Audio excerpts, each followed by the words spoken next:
world increasingly defined by screens and fleeting digital connections, where lives are broadcast and curated for millions, what truly remains unseen, Luna Vance built her empire on authenticity, sharing every sun-drenched moment, every vibrant thought with an adoring public. Her cottage in Willow Creek, a quiet sanctuary nestled amongst the Catskill Mountains, seemed a world away from the relentless glare of her online existence. Yet it was there, in the deceptive tranquility of her personal space, that the ultimate betrayal unfolded. The very technology that amplified her voice to the world would in her final moments bear witness to an unthinkable horror. It would record not a carefully crafted narrative, but the raw, unscripted reality of a life brutally extinguished. A digital footprint designed for connection became an unwitting confession, a silent scream echoing across the internet. But how could a moment intended for public performance become the immutable evidence of a private tragedy forever captured by the very device meant to keep her connected? Luna Vance had woven a life of vibrant authenticity, a digital tapestry of sun-drenched moments and effervescent thoughts that captivated millions. Her presence across social media was a conduit for creative energy, each post a window into a world that sparkled with cultivated joy. She was the architect of her own widespread recognition, a young woman who had mastered the delicate art of connection in the sprawling, interconnected online landscape. Her personal sanctuary, a charming cottage nestled among the rolling foothills of the Catskill Mountains in Willow Creek, provided a quiet contrast to the relentless glare of her public persona. However, on a deceptively tranquil evening, as the gentle hum of cicadas began its twilight chorus, and the last vestiges of daylight softened the edges of the horizon, Luna's carefully constructed digital world would violently collide with a brutal, unscripted reality. An unsettling quiet began to creep into the routine, a silence deeper than the fading light. Her older sister, Sarah Vance, driven by a growing, nagging unease when calls went unanswered and messages remained unread, decided to check on Luna. The drive to the secluded cottage felt burdened by an unspoken premonition. Upon arrival, an ominous detail emerged. The front door stood ajar, a silent, unsettling invitation. The soft glow of the living room lamp, left on, as if awaiting return, cast long dancing shadows. Sarah stepped inside, her breath catching in her throat, the very air within the cottage, a palpable weight, heavy with foreboding. The familiar, comforting scent of Luna's favorite lavender candle was overwhelmed by something metallic and sharp, a tang that pricked at Sarah's senses and warned of violation. Her gaze swept across the room, past an overturned chair and a scattered collection of Luna's personal items, before her eyes fell upon the scene that would forever haunt her. Luna, an embodiment of joy and an untamed spirit, lay motionless. Her vibrant essence had been brutally extinguished. It was a discovery that tore through the quiet fabric of Willow Creek, like a jagged wound irrevocably altering the community's serene facade. "You just don't expect the world to stop turning like that," Sarah would later recount, her voice still trembling with the raw echo of that moment. "Not for your little sister." She was larger than life, full of plans, and then nothing. Just gone. The immediate shock gave way to an overwhelming torrent of grief. For the Vance family, their lives irreversibly fractured by the incomprehensible violence that had descended upon their Luna, leaving them adrift in a sea of sorrow and unanswered questions. The serene facade of Willow Creek fractured as the mournful wail of patrol car sirens converged on Luna Vance's secluded cottage. Red and blue lights pulsed through the twilight painting, the surrounding pines with an urgent strobing rhythm. A swift, practiced orchestration of urgency unfolded as first responders meticulously established a perimeter sealing off the scene of a brutal crime. Crime scene tape stark yellow against the deepening gloom, unspooled around the property, a stark barrier between the ordinary world and the horror within. Leading the charge into this grim reality was Detective Sergeant Ben Carter, his presence radiating a practiced, methodical calm. His career was a tapestry woven from the dark threads of human cruelty, and his gaze, though weary, missed nothing. Beside him, Detective Anya Sharma, sharper than her years, suggested moved with quiet determination, absorbing every detail of the disturbed interior. Their initial assessment painted a stark narrative, signs of forced entry, an evident struggle, and the heartbreaking stillness of Luna's body. Carter's voice was low-clipped as he delivered directives, his words cutting through the hushed professionalism of the scene. Secure the perimeter. Log everything. Every fingerprint, every fiber. Nothing leaves this house without being documented. Sharma, her eyes meticulously scanning the debris of the violent confrontation, saw a glint of light under an overturned armchair. It was Luna's phone, surprisingly intact, its screen flickering with an eerie rhythmic pulse. The dim glow cast a spectral light on the otherwise darkened room, hinting at a recent, perhaps ongoing activity. It was a digital heartbeat in a house where life had ceased. Sergeant Sharma's voice cut through the procedural hum, a quiet urgency underpinning her tone. The victim's phone. It appears. It was recording. Carter's head snapped towards her, a cold clarity spreading across his features. The device, once a ubiquitous extension of Luna's very being, now loomed as an unexpected electronic observer, its profound significance immediately apparent. "Secure that phone," Carter commanded, his voice gaining a sudden low intensity. "Everything else is secondary right now. We need to know what it captured." The pursuit of truth had just found its most unlikely and perhaps most vital witness. The sterile confines of the precinct's forensic lab offered scant comfort. Only stock monitors reflected the pale, tense faces of Detective Sergeant Ben Carter and Detective Anya Sharma.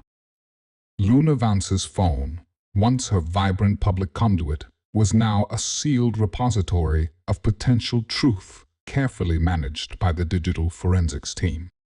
Their movements were precise and hushed, a testament to the gravity of the data they were meticulously extracting.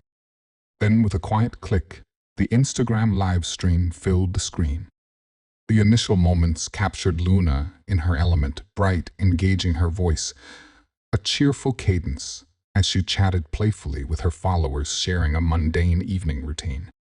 Carter leaned forward, his jaw tight, his eyes locked onto the illuminated display.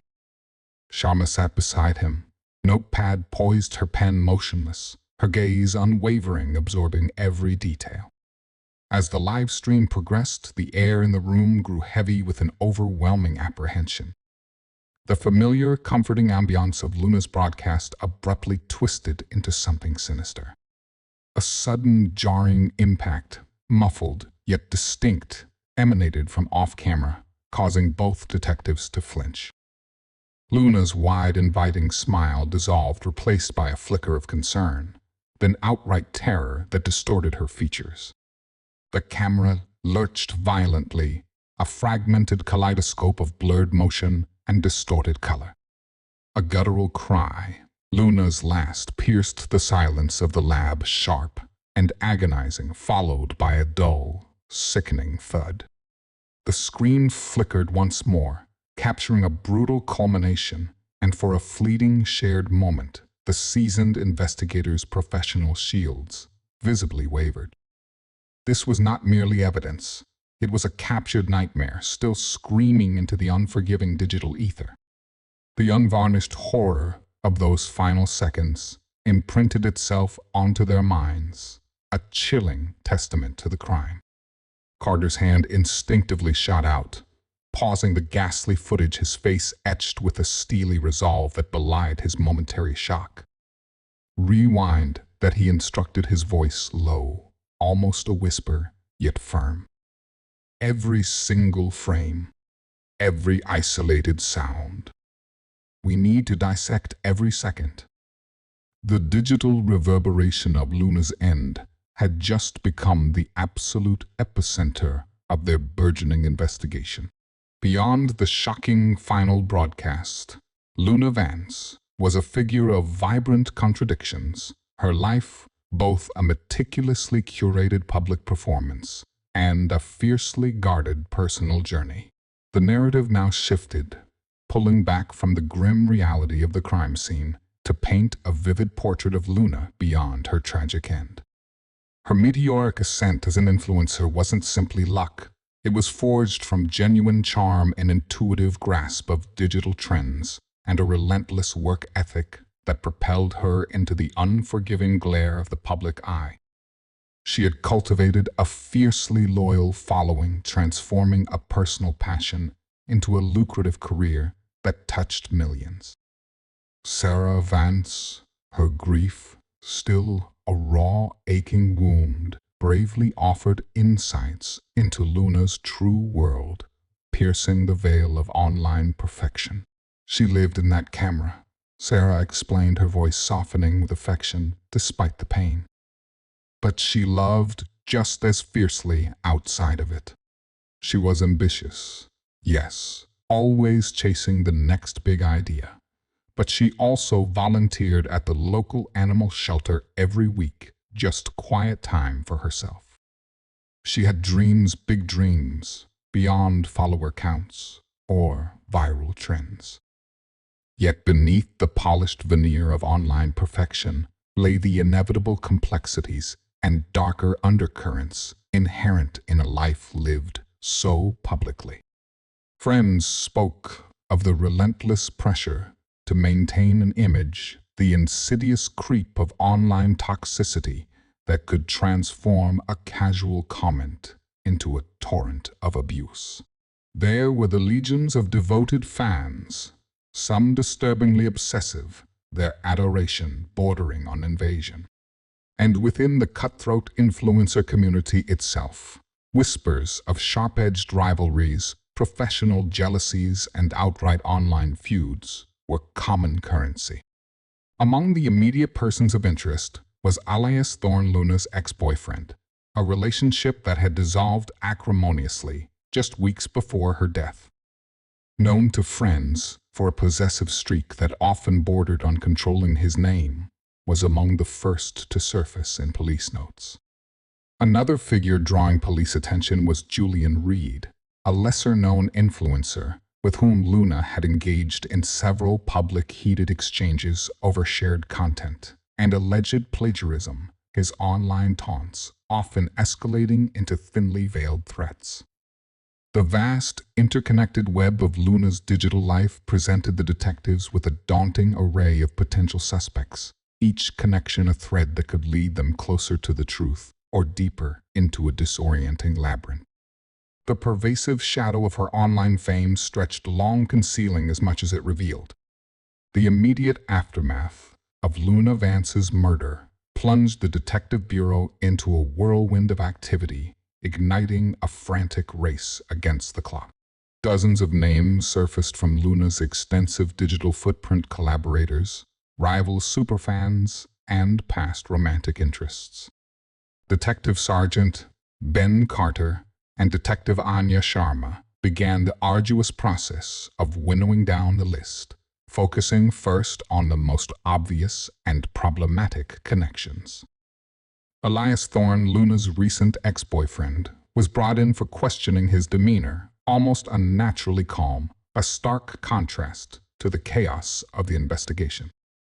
He presented himself as shocked and cooperative, his gaze unwavering as he spoke, "I loved Luna, detective," he stated, though a subtle twitch in his jaw betrayed a hidden tension beneath the placid surface. "I'd never hurt her. We just broke up, that's all. I was home alone that night, glued to my gaming console." He offered what seemed to be an airtight alibi, claiming to have been engrossed in a late-night gaming session from sundown until the early hours. Detective Sharma, observing his settle, tells the way his eyes avoided direct contact whenever he emphasized his alibi. The slight tremor in his hands diligently jotted down notes about the dissonance between his words and his body language. Next was Julian Reed, a fellow content creator with whom Luna had publicly sparred. In stark contrast to Elias, Julian was overly eager to cooperate, painting himself as a victim of Luna's online drama. His hands gestured wildly as he spoke in almost theatrical performance. "Luna had a lot of enemies, online," Julian explained, a hint of self-importance in his voice. "People get crazy when you're famous.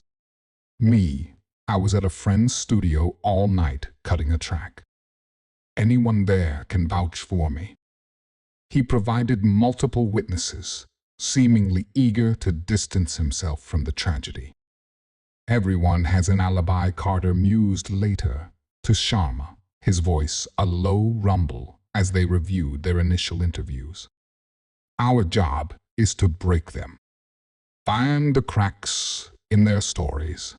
The initial round of interrogations unfolded as a carefully orchestrated dance of feigned sorrow and strategic deflection, marking the beginning of a high-stakes cat-and-mouse game between the determined investigators and those who sought to conceal their truth.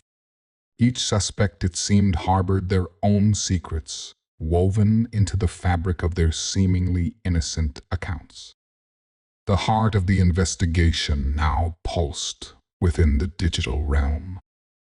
Luna Vance's Instagram live video, raw and devastating, was not merely a recording. It was her final message, the undeniable key to unraveling her murder. The forensics lab transformed into the nerve center of the inquiry, a hub where a dedicated team meticulously examined every digital artifact, every fleeting image, every faint whisper captured on Luna's phone. The omniscient narrator described the arduous process, the formidable challenges posed by the low light, the inherent shakiness of a phone camera, violently jostled, and the inevitable distortion of sounds amidst chaos. Leading the charge in this intricate effort was Dr. Evelyn Thorne, a digital forensics analyst renowned for her uncanny ability to extract truth from digital noise.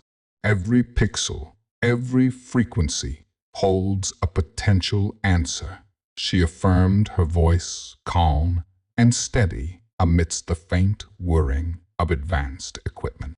Her team employed cutting-edge spectral analysis on the audio, aiming to isolate and amplify unique frequencies buried beneath Luna's last terrified cry.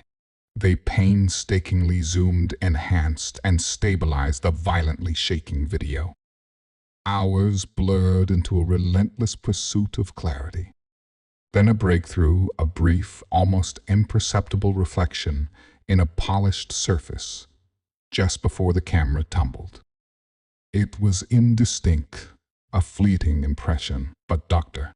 Thorne's team, leveraging advanced AI enhancement algorithms, managed to bring a peculiar detail into stark focus, a distinctive, almost tribal-like pattern on an arm and the unmistakable glint of a custom-made watch. Simultaneously, the audio analysis yielded its own crucial findings. Beneath the cacophony of struggle, a faint metallic clang surfaced, not from the immediate impact, but something unique, a specific thunk, followed by a faint, almost delicate whirring. It spoke of intricate machinery, It's more than a reflection, Detective Dr. Thorne reported to Carter and Sharma, her eyes gleaming with the triumph of scientific discovery. It's a clear imprint. And that sound, it's a specific mechanism, a signature belonging to him. This new critical evidence decisively shifted the investigation away from Elias Thorne's vague alibi and introduced a fresh, unsettling lead, reshaping the entire trajectory of their hunt for Luna's killer. The weight of the Instagram live video and the new digital evidence pressed heavily on Elias Thorne. Detective Sergeant Ben Carter and Detective Anya Sharma orchestrated his second interview with meticulous precision, choosing a room devoid of distractions, its starkness amplifying the unspoken accusation that hung in the air. Carter, adopting his customary calm, authoritative posture, began by patiently reiterating Elias's initial alibi, inviting him to confirm it. "So, just to be clear, Elias," he asked, his voice even devoid of inflection, "you were at home gaming all night." "Right." Elias, visibly less composed than before, affirmed his story, but the carefully constructed facade began to show fissures. His gaze darted, nervous tells betraying his strained composure. Sharma then moved in her voice, quiet but firm, a stark contrast to Elias's growing agitation. "We checked your gaming logs, Elias," she stated, sliding a printout across the table. "There's a 15-minute gap precisely at the time of Luna's murder where your activity ceased. Your console went offline." Elias's eyes snapped frantically between the printout and Sharma, his composure visibly crumbling. He stammered a vague, unconvincing explanation about a network glitch, his words tumbling out in a rush. "And your phone," Sharma continued, pressing harder, her tone unwavering, "pinged a cell tower less than a mile from Luna's cottage, not your apartment, just minutes before the incident." "Can you explain that, Elias?"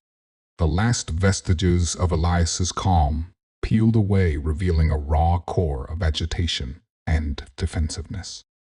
His shoulders hunched, his hands clenched into fists on the table. "I just wanted to talk to her," he blurted out, his voice rising, a vein throbbing visibly in his temple. "She was ignoring my calls.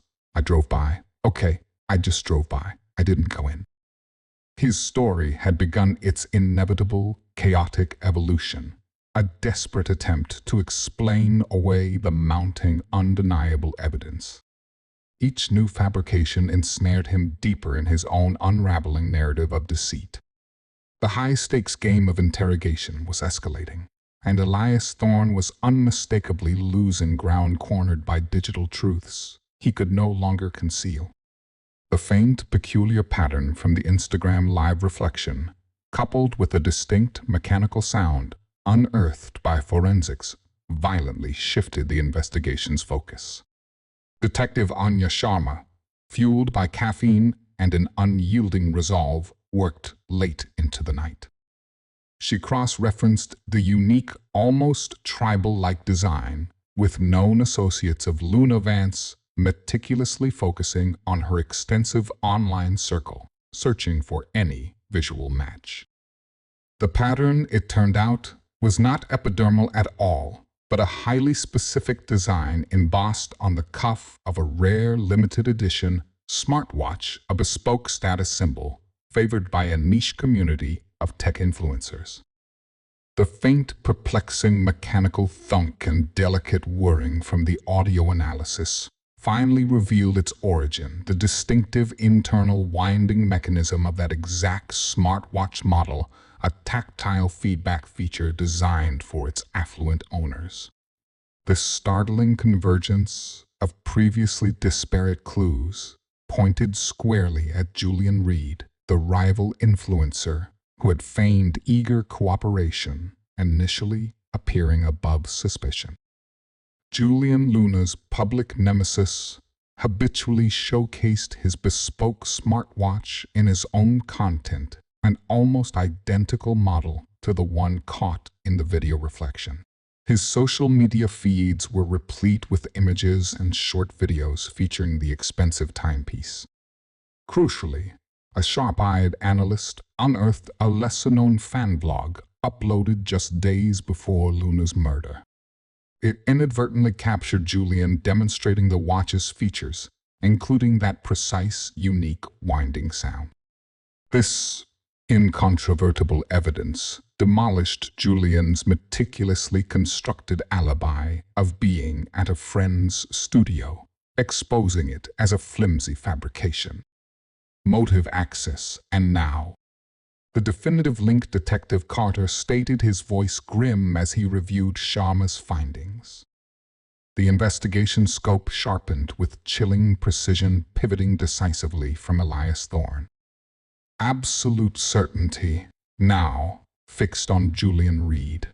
The truth, long obscured, had just gained a stark, irrefutable form, revealing the true perpetrator hidden in plain sight within Luna's own digital domain. With Julian Reed now firmly in their sights, Detective Sergeant Ben Carter and Detective Anya Sharma meticulously planned their next move. The landscape of their pursuit had undeniably shifted to the digital realm. Luna Vance's Instagram live video, Julian's painstakingly crafted public persona, and his vast online footprint would become the very instruments of his undoing, turning his self-promotional tools into a digital gallows. The detectives initiated an intensified digital surveillance operation, meticulously combing through Julian's every online action. Each tweet, every curated post, every seemingly innocuous comment was exhaustively scrutinized, seeking deviations, anomalies, or hidden anxieties. They observed a palpable growing paranoia manifesting in his online behavior, deleted posts that vanished mere minutes after appearing, frantic edits to his profile, subtly altering past narratives, and increasingly erratic defensive interactions with his followers' responses, often laced with an undercurrent of aggression. Carter strategically decided to leverage Julian's inherent arrogance, his deep-seated need to be perceived as superior and omniscient. A subtle, anonymous tip designed to mimic insider gossip was discreetly injected into the online forums most frequented by Julian's devoted fans and fellow tech influencers. The message was concise, yet chillingly effective. It alluded that the police were closing in on Luna's killer, and that a distinct custom timepiece might hold the key. The reaction was immediate, and precisely as Carter predicted. Julian, ever self-aggrandizing and desperate to control the narrative, began posting defensively, attempting to subtly divert suspicion onto others within the influencer community. He railed about baseless accusations and the unscrupulous nature of online competition, inadvertently drawing even more scrutiny to himself, his denials echoing with an increasingly desperate tone. He tried to dismiss any mention of a watch, claiming it was a mere generic accessory, but the precise nature of the tip gnawed at his composure. Simultaneously, a discreet physical surveillance team was deployed, tracking Julian's movements in the real world. They observed him agitated and restless, frantically attempting to sell his distinctive smartwatch online. He uploaded detailed photos, set an exorbitant price, then just as quickly pulled the listing, his movements twitchy and agitated, his internal panic visibly spilling into his actions. He even visited a pawn shop, then another, but pulled back each time, as if the watch itself had become a toxic, self-incriminating burden. "He's unraveling," Sharma observed to Carter, watching Julian's increasingly frantic online activity and physical agitation from a distance. "He knows we're closing in." The digital net, intricately woven from Luna's final broadcast and Julian's own scattered electronic breadcrumbs, was steadily constricting, transforming his carefully constructed online world into an inescapable trap.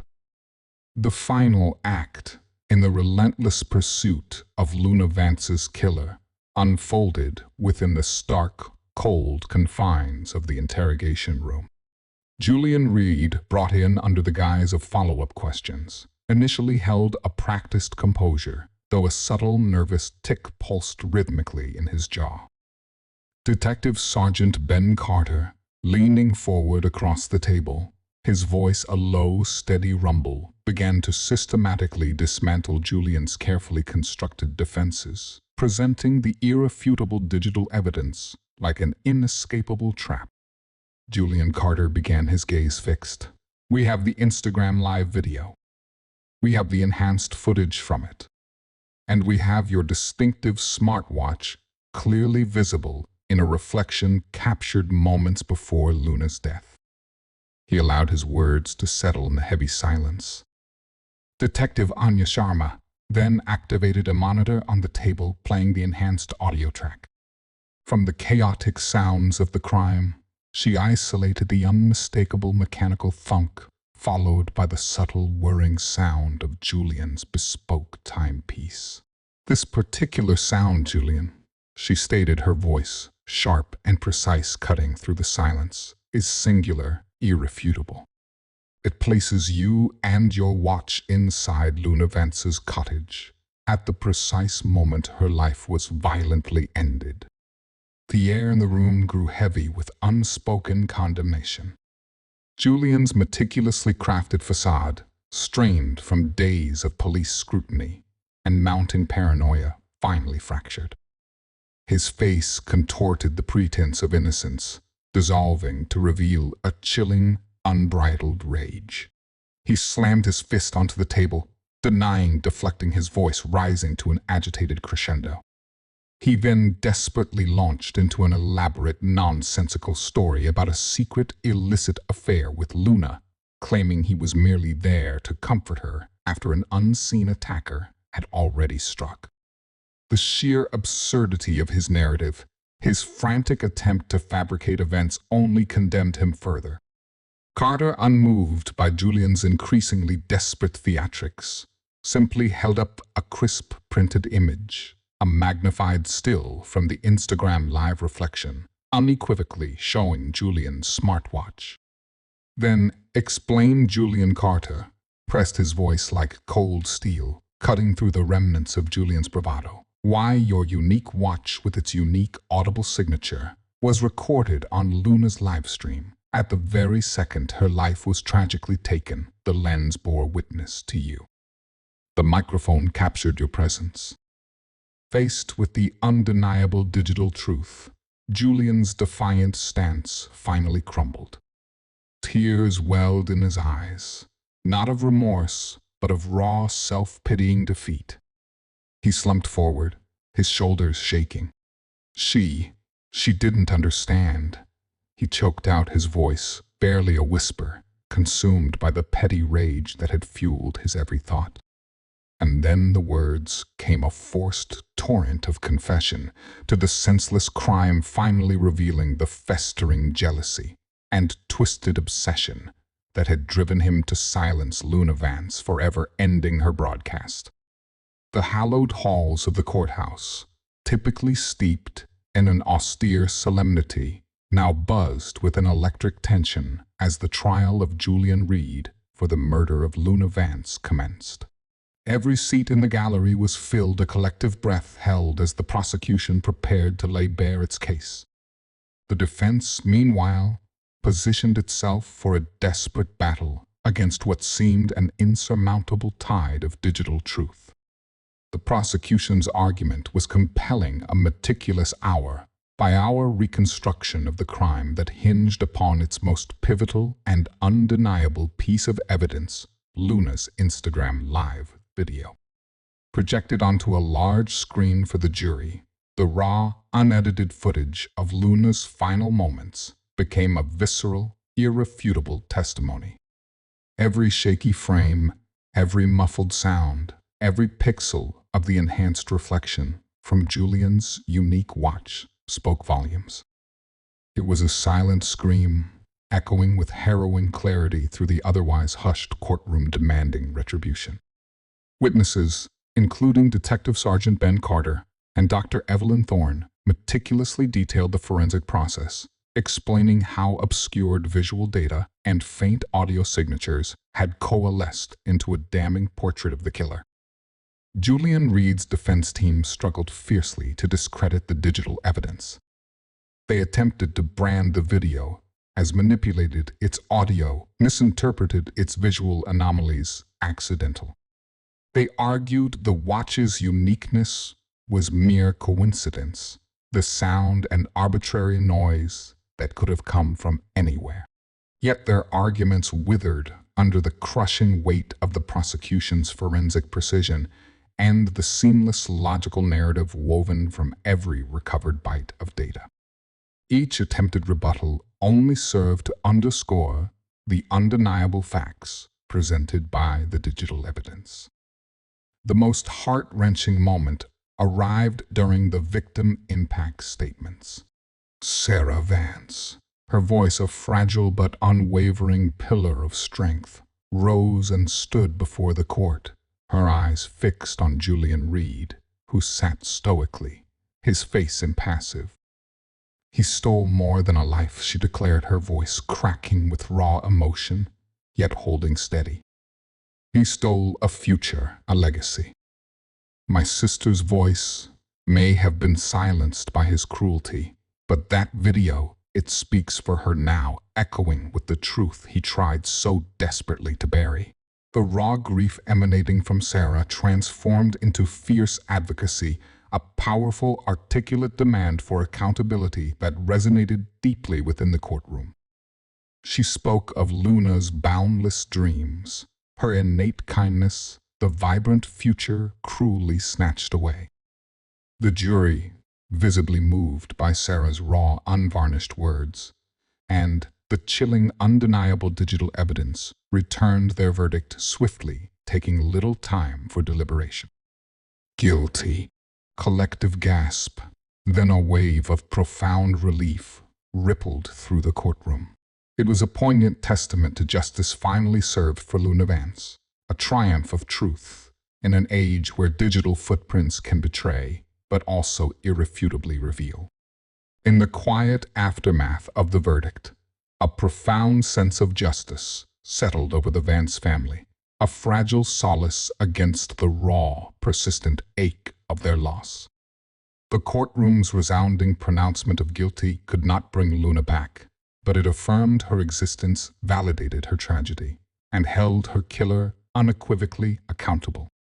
The omniscient narrator now turned to reflect on Luna Vance's enduring legacy, seeing her not merely as a victim whose vibrant life was tragically cut short, but as an unwitting catalyst for a new profound understanding of the digital age.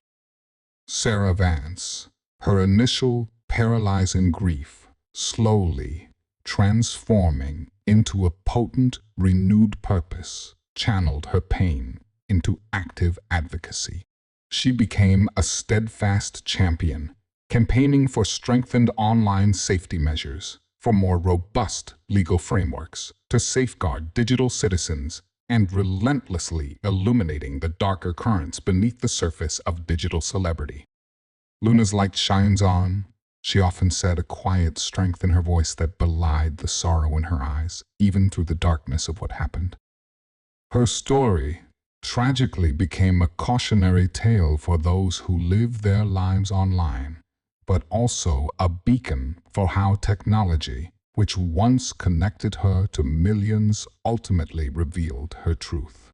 Sarah's mission became a living tribute, ensuring Luna's name transcended the headlines of a crime becoming synonymous with vital societal change.